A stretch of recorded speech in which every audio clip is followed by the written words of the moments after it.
अब यहाँ पे कहानी में एक नया ट्विस्ट शुरू हो चुका है और अगर इस सिचुएशन को रोका नहीं गया तो भैया आने वाले समय में बाजार पे हमें और भी ज्यादा परेशानी देखने को मिल सकता है।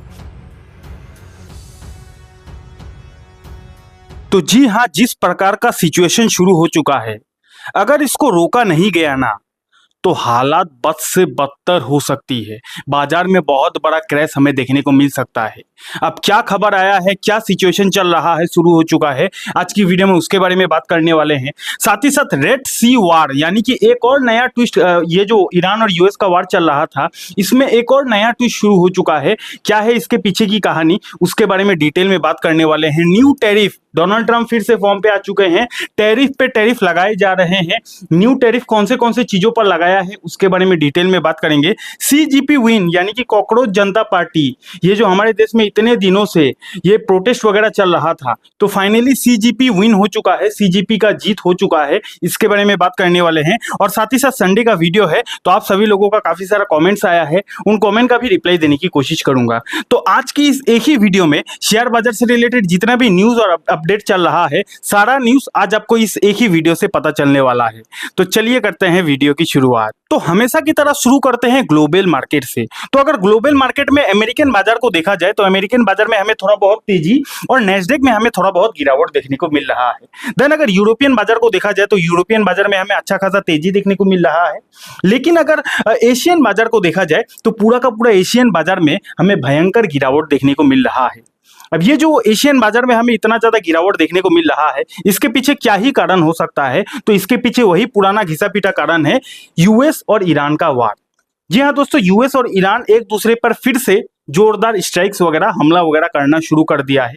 अब जैसे कि यहाँ पे आप देख सकते हो, अभी से ठीक एक दिन पहले ये खबर आया था, Trump considers massive attack on Iran, यानी कि एक दिन पहले डोनाल्ड ट्रम्प की तरफ से ये अपडेट आया था। डोनाल्ड ट्रम्प ये विचार कर रहे हैं कि मैसिव अटैक करने वाले हैं ईरान पर। ये एक दिन पहले का अपडेट है। और अभी ठीक 2 घंटा पहले का अपडेट ये देखो, Trump says US locked and loaded as it seeks Iran talks, यानी कि एक दिन पहले डोनाल्ड ट्रम्प ये विचार कर रहे थे कि ईरान पर भयंकर अटैक वो करने वाले हैं, और 2 घंटा पहले बोल रहे हैं कि अब हम लोग ईरान से बातचीत करने के लिए तैयार है। अगर ईरान हमारे साथ बातचीत करेगा तो हम भी ईरान के साथ बातचीत करने के लिए तैयार है। तो किस तरीके से डोनाल्ड ट्रम्प ने अपनी ही कही हुई बात पर यू टर्न ले लिया है, यहां तक समझ गए ना। देन अगर बात किया जाए, US launches new strikes and Trump threatens massive attack, यानी कि फाइनली अमेरिका ने ईरान पर खतरनाक तरीके से हमला कर दिया है। और खाली हमला नहीं किया है, हमला करने के बाद थ्रेटन यानी कि धमकी भी दिया है कि अगर आप लोग हमारे से बातचीत करने के लिए तैयार नहीं होते हो तो हम लोग आपके ऊपर और भी मैसिव तरीके से हमला करेंगे। यहां तक समझ गए ना। यहां तक हमने इतना समझ लिया कि भाई साहब, ये जो वार है ये रुकने के बजाय और भी ज्यादा वार नेगेटिव दिशा में जा रहा है। अब यहाँ पे कहानी में एक नया ट्विस्ट शुरू हो चुका है और अगर इस सिचुएशन को रोका नहीं गया तो भैया आने वाले समय में बाजार में हमें और भी ज्यादा परेशानी देखने को मिल सकता है। वीडियो की स्टार्टिंग में मैंने कहा था ना कि कहानी में एक नया ट्विस्ट आ चुका है, तो वो ट्विस्ट का नाम है रेड सी, यानी कि लाल समंदर। अब इसको थोड़ा डिटेल में समझने की कोशिश करते हैं। अब यहाँ पे आप देख सकते हो, ये है ईरान, और ये जो रास्ता है इसको कहा जाता है SOH, यानी कि स्ट्रेट ऑफ हॉर्मुज। अब ये रास्ता कितना ज्यादा इंपॉर्टेंट है आपको बताने की जरूरत नहीं, आपको ऑलरेडी पता होगा, इतना दिन में पता चल ही गया होगा। इस रास्ते से काफी ज्यादा क्रूड ऑयल की सप्लाई होती है, पूरा ग्लोबली सप्लाई होती है, पूरा ग्लोबल चेन डिस्टर्ब हो जाता है अगर स्ट्रेट ऑफ हॉर्मुज में कोई दिक्कत आती है तो। अब इतना समय से ईरान और यूएस के बीच जो वार चल रहा है, जिसके वजह से स्ट्रेट ऑफ हॉर्मुज काफी ज्यादा परेशान है, और इसी के वजह से क्रूड ऑयल में हमें भारी तेजी देखने को मिल रहा है। अब जितना ज्यादा ये रास्ता इंपॉर्टेंट है, उतना ही ज्यादा इसके आसपास एक और रास्ता है, वो भी इंपॉर्टेंट है। वो कौन सा रास्ता है? वो रास्ता है भैया ये, इसी को बोला जाता है रेड सी, यानी कि लाल समंदर। स्ट्रेट ऑफ हॉर्मुज, इस रास्ते से पूरा ग्लोबली क्रूड ऑयल या फिर अलग अलग जो चीज है वो सप्लाई होता है। ठीक उसी तरह रेड सी भी एक ऐसा रास्ता है जिस रास्ते से क्रूड ऑयल की सप्लाई होती है पूरा ग्लोबली। एशिया से यूरोप और यूरोप से एशिया को कनेक्ट करने वाला यही मेन रास्ता है, ठीक है ना। अलग अलग इलेक्ट्रॉनिक्स प्रोडक्ट्स वगैरह, फार्मास्यूटिकल प्रोडक्ट्स वगैरह एक देश से दूसरे देश अगर जाता है तो इस रास्ता का काफी ज्यादा यूज किया जाता है, ठीक है ना। तो यहां तक आपने इतना समझ लिया कि भैया जितना ज्यादा इंपॉर्टेंट हमारे लिए SOH है, यानी कि स्ट्रेट ऑफ हॉर्मुज है, उतना ही ज्यादा इंपॉर्टेंट हमारे लिए रेड सी ये वाला रास्ता भी है। अब कहानी में ट्विस्ट ये है कि इतना दिन तो स्ट्रेट ऑफ हॉर्मुज में परेशानी चल रहा था, स्ट्राइक्स वगैरह चल रहा था, लेकिन इस बार भैया रेड सी पर भी हमला यानी कि स्ट्राइक्स वगैरह शुरू हो चुका है। अब ये जो रेड सी है, ये यमन एक कंट्री है, ये इसको कंट्रोल करता है। यमन जो कंट्री है, इसको थोड़ा सा मैं आपको जूम करके दिखा देता हूं। यहाँ पे आप देख सकते हो, ये जो रेड सी वाला रास्ता है, इसको यमन नाम का एक कंट्री है, ये कंट्रोल करता है। अब ये जो यमन है, ये ईरान के फेवर में, यानी कि यमन कंट्री को ईरान कंट्रोल करता है। ईरान अगर यमन को बोलेगा यहाँ पे हमला कर, तो वो हमला करेगा। ईरान अगर यमन को बोलेगा आप हमला मत करो, तो यमन नहीं करेगा। तो यमन कंट्री में एक हाउथीज नाम का एक मिलिट्री का ग्रुप है, वही ये सारा चीजों को हैंडल करता है। रेड सी में किसको स्ट्राइक करना है, रेड सी में किसको रोकना है, किसको जाने देना है, कौन से टैंकर पर हमला करना है, कौन से टैंकर को जाने देना है, सब कुछ यमन कंट्री का हाउथीज नाम का एक संस्था है, वही कंट्रोल करता है। यहां तक आपने कहानी को समझ लिया ना। अब ईरान ने पहले से ही यमन के हाउथीज को बोल के रखा था कि अगर हम लोगों के ऊपर अमेरिका हद से ज्यादा अत्याचार करता है, स्ट्राइक वगैरह करता है, तो आप एक काम करना, आपके रास्ते से अगर कोई टैंकर वगैरह जाएगा तो आप उस पर स्ट्राइक करना शुरू कर देना। ईरान ने पहले से ही यमन को यानी कि हाउथीज को बोल के रखा था कि अगर अमेरिका हद से ज्यादा हमारे ऊपर अत्याचार करता है तो आप भी आपके रास्ते को ब्लॉक कर देना, आपके रास्ते पर भी अगर कोई टैंकर वगैरह जाएगा तो उस पर आप स्ट्राइक कर देना। और वही चीज ऑलरेडी हो चुका है। यहाँ पे आप देख सकते हो, अलग अलग आर्टिकल में आप देख सकते हो, Houthis claim attack on Jizan. उसके बाद यहाँ पे आप देख सकते हो, US hits Iran as Houthis claim strikes on Saudi tankers. यानी कि कुल मिलाकर इतना समझो कि अब वो जो रेड सी वाला रास्ता है, वहां पर भी दिक्कत शुरू हो चुकी है। उस रास्ते पर भी हमला वगैरह शुरू हो चुका है।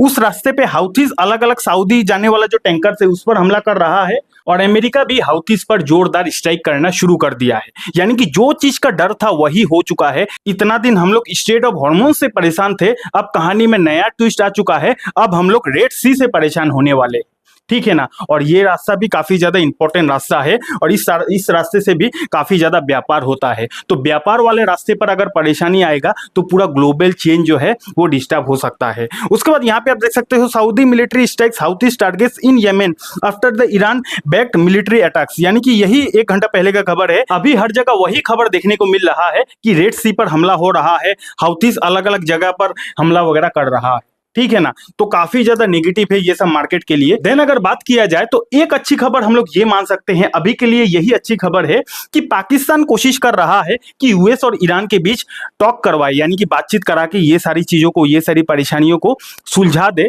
तो पाकिस्तान कहीं ना कहीं मीडिएटर का काम कर रहा है। तो अगर बातचीत हो जाता है सक्सेसफुली तो बहुत अच्छी बात है पूरा दुनिया के लिए। देन अगर बात किया जाए टैरिफ का बॉम्ब, यानी कि डोनाल्ड ट्रंप फिर से फॉर्म पे आ चुके हैं और नया नया टैरिफ लगाते जा रहे हैं। यहाँ पे आप देख सकते हो, Trump hits China Israel with 12.5% new tariff. Why he put India at 10%? यानी कि इंडिया के ऊपर 10% और चाइना इजराइल के ऊपर 12.5% का नया टैरिफ अमेरिका जो है यानी कि डोनाल्ड ट्रंप जो है वो लगाने जा रहे हैं। देन अगर बात किया जाए तो Alphabet Tesla shares fall as AI spending raises investor concerns. यानी कि अमेरिका का जो बड़ा बड़ा एआई की कंपनी है, उन सारे एआई की कंपनी में भारी गिरावट देखने को मिल रहा है। अब उसके पीछे का कारण ये है कि इन्वेस्टर्स को ये लग रहा है कि एआई में हद से ज्यादा स्पेंडिंग हो चुका है, हद से ज्यादा इन्वेस्टमेंट हो चुका है। जितना ज्यादा इन्वेस्टमेंट हुआ है उस हिसाब से रिटर्न नहीं आ रहा है, ऐसा इन्वेस्टर्स का मानना है। और जिसके कारण अमेरिका का जो बड़ा बड़ा एआई की कंपनी है उसमें गिरावट देखने को मिल रहा है। अब एक चीज ध्यान में रखना, एआई की कंपनी में अगर गिरावट होगा तो हमारे देश की आईटी कंपनीज के लिए अच्छा है, क्योंकि इंडियन आईटी कंपनी अभी तक तो एआई में डायरेक्टली काम नहीं करती है। तो एआई के लिए अगर नेगेटिव खबर है तो इंडियन आईटी सेक्टर के लिए वो एक बहुत बेहतरीन खबर हो सकता है, ठीक है ना। देन अगर बात किया जाए, India is planning A record military drone order worth over 2 billion. यानी कि 2 बिलियन का ऑर्डर दे सकता है इंडियन मिलिट्री, किसके रिगार्डिंग? ड्रोन के रिगार्डिंग। तो ये जो ड्रोन है, ये ड्रोन बिजनेस भी आने वाले समय में गेम चेंजिंग साबित हो सकता है, ठीक है ना, क्योंकि बड़ा बड़ा ऑर्डर ड्रोन सेक्टर में मिलते ही जा रहा है। देन अगर बात किया जाए, Trump announces up to 200% tariff on generic drugs. यानी कि डोनाल्ड ट्रम्प विचार कर रहे हैं कि इंडिया का जो जेनेरिक ड्रग्स है उस पर 200% टैरिफ लगाएंगे। अब जैसा कि आपको पता है कि हमारे देश में फार्मास्यूटिकल जो सेक्टर है मैक्सिमम एक्सपोर्ट वाला बिजनेस करता है, यानी कि हमारे देश की जो फार्मास्यूटिकल कंपनीज है मैक्सिमम बाहर के देशों में ही माल को बेचता है। अब अगर 200% का टैरिफ वाकई में लगा देता है डोनाल्ड ट्रम्प, तो फार्मास्यूटिकल सेक्टर में बहुत बड़ा तूफान आ सकता है। है। तो नया नया नौटंकी हर दिन डोनाल्ड ट्रंप का हम लोग देखते ही जा रहे हैं, पता नहीं कब तक ये सारी चीजों को हमें सहना पड़ेगा। देन अगर बात किया जाए CGP, काफी समय से ये प्रोटेस्ट चल रहा था देशों में। जब से नीट का पेपर लीक हुआ था तब से लेकर आज तक बहुत कुछ हुआ, देश भर में बहुत ज्यादा दंगा फसाद हुआ। तो फाइनली हमारे देश का जो एजुकेशन मिनिस्टर है धर्मेंद्र प्रधान, उन्होंने रिजाइन कर दिया है, ठीक है ना। अब देखते हैं क्या होता है, लेकिन जनता का यही डिमांड था कि इनको रिजाइन देना चाहिए। आपके हिसाब से ये सही हुआ या फिर गलत हुआ, नीचे कमेंट सेक्शन में बता सकते हो। अगर सही हुआ तो यस लिख सकते हो, अगर गलत हुआ तो आप नो लिख सकते हो, ठीक है ना। देन अगर बात किया जाए तो आने वाले समय में 28 और 29 जुलाई को FOMC का मीटिंग है, तो उसमें देखना ये इंटरेस्टिंग रहेगा कि अमेरिका का जो फेड है वो रेट कट करता है या फिर रेट कट नहीं करता है। देन अगर 30 जुलाई की बात किया जाए तो 30 जुलाई को अमेरिका का GDP का डेटा आने वाला है, ये भी काफी ज्यादा इंपॉर्टेंट डेटा रहेगा मार्केट के लिए। क्रूड ऑयल की बात किया जाए तो क्रूड ऑयल में थोड़ा ही सही, लेकिन हमें अभी के टाइम पे तो गिरावट देखने को मिल रहा है। हालांकि अभी मार्केट बंद है, लेकिन मार्केट बंद होने से पहले 3 से 4% का मोटा मोटी हमें क्रूड ऑयल में गिरावट देखने को मिला है। गोल्ड की बात किया जाए तो गोल्ड में भी हमें लगातार गिरावट देखने को मिल रहा है, 1,47,000 तक पहुंच गया है गोल्ड। देन अगर डॉलर टू आईएनआर की बात किया जाए तो यहां पर खराब खबर यह है कि हमारा जो रुपीस है लगातार कमजोर होते जा रहा है, ये बिल्कुल भी सही बात नहीं है। FISDS की एक्टिविटी की बात किया जाए तो FIS का भैया रोज का काम हो चुका है, इंडियन मार्केट से पैसा निकालो। लास्ट डे भी FIS ने मोटा मोटी 4,000 करोड़ का जो माल है इंडियन बाजार से निकाला है। तो कुल मिलाकर वीडियो का कंक्लूजन में इतना ही बोलूंगा कि ये जो नया चैप्टर शुरू हो चुका है रेड सी का, इसको कंट्रोल करना काफी ज्यादा इंपॉर्टेंट हो चुका है, क्योंकि रेड सी भी अगर डिस्टर्ब हो जाता है, वो रास्ता भी अगर डिस्टर्ब हो जाता है, तो कहीं ना कहीं पूरा का पूरा ग्लोबल चेन डिस्टर्ब हो सकता है। तो अमेरिका एंड ईरान को जल्द से जल्द कॉम्प्रोमाइज कर लेना चाहिए। अदरवाइज अगर रेड सी पर हमला वगैरह कंटिन्यू चलता रहा और हाउथीज भी अगर अलग अलग टैंकर्स पर हमला वगैरह करते रहा तो सिचुएशन बद से बदतर भी हो सकती है। तो आज का वीडियो यहीं तक था। अब चलिए आप लोगों का कुछ कमेंट्स है, उन कमेंट का भी रिप्लाई कर देता हूं। सबसे पहला क्वेश्चन बीजमैन जी की तरफ से आया है, लाइव चार्ट में क्यों नहीं बता सकते, इससे क्या होगा समझ नहीं आता है, चार्ट तो चार्ट होता है ना।